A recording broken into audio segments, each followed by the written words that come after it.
Փաշինյանը նոր կանոնագիրք է ուզում, մշակել ու հրապարակ է նետել եկեղեցու այսպես կոչված նորոգման ճանապարհային քարտեզը։ Կառավարությունը ես եմ,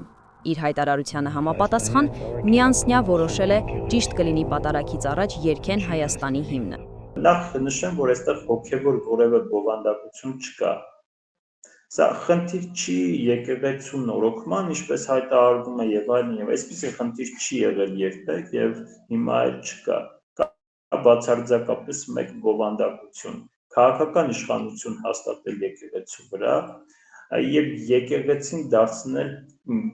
գործադիրի կցորդ կառույց, որտեղ եկեղեցու ներկայացուցիչները կդառնան հլուկամակատարներ։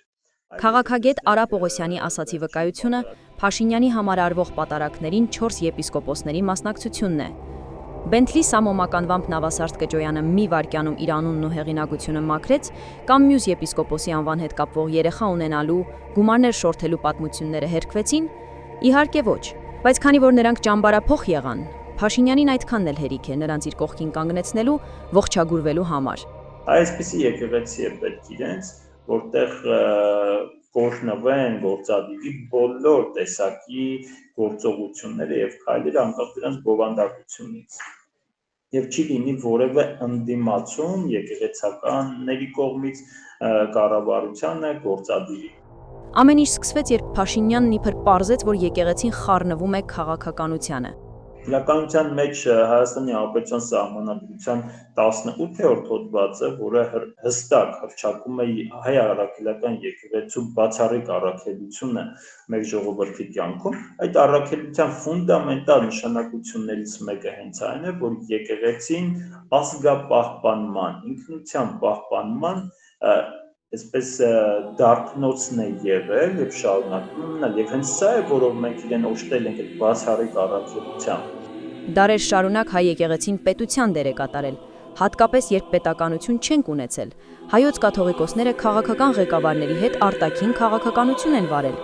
Մեր հոգևորականներն են գրել հայոց պատմությունը, որը ծայրից ծայր քաղաքականություն է։ Եվ հենց այն բանը, երբ որ եկեղեցում զգում են, որ հայկական ինքնության դեմ ազգային հիմնարար հիմնասյուների դեմ կան հարձակումներ, բնականաբար այդ եկեղեցին պետք է խոսի հակառակ պարագայում շեղվում է իր բուն առաքելություններից մեկից կամ այդ սյուներից մեկից հոգևոր եւ ինքնութենական ազգային ինքնության պահպանման։ Հետևաբար այս թեզը եւս բացառապես ավտորիտար իշխանության հաստատման նպատակով հրապարակված թեզ է, թե եկեղեցին իրավունք ունի զբաղվել քաղաքականությամբ։ Ավելին, եկեղեցին իր առաքելությանը հավատարիմ պարտավոր է արձագանքել ազգային ինքնության դեմ ոտնձգություններին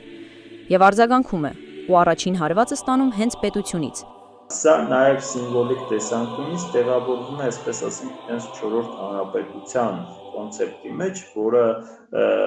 փորձ է ձևավորել ինքնություն չունեցող, հիշողություն չունեցող զանգված, որի միակ նպատակը տնտեսական շարժունակությունը կլինի, ընդ որում դա էլ կասկածելի։ Եվ այս իմաստով հարձակվել ինքնության, այսպես ասենք, ամենակարևոր ջահակիրներից մեկի վրա նշանակում է ժողովրդի ինքնության ամենակարևոր բաղադրիչներից մեկը անել չէ, որ եկեղեցին նաև պատմություն ավանդող կառույց է, որը գրել է մեր պատմությունը եւ ավանդել սերունդների։ Եվ հիմա նաև նպատակ այդ պատմությունը վերափոխելն է, որը փորձում են եկեղեցու վերափոխման միջոցով անել։ Արա Պողոսյանի խոսքով եկեղեցու վրա քաղաքական իշխանություն հաստատելու հերթական փորձը Փաշինյանի եկեղեցին իբր նորոգելուն ուղղված ճանապարհային քարտեզն է։ Քանի որ առաջին этаպում գոնե թե եկեղեցու վրա հարձակումները չբերեցին ժողովրդական լայն զանգվածների համախոհության, հիմա սրա միջոցով փորձ է ժողովրդական համախոհություն ապահովել, որպեսզի քաղաքական իշխանության հաստատման այսպես փորձը լինի հաջողված։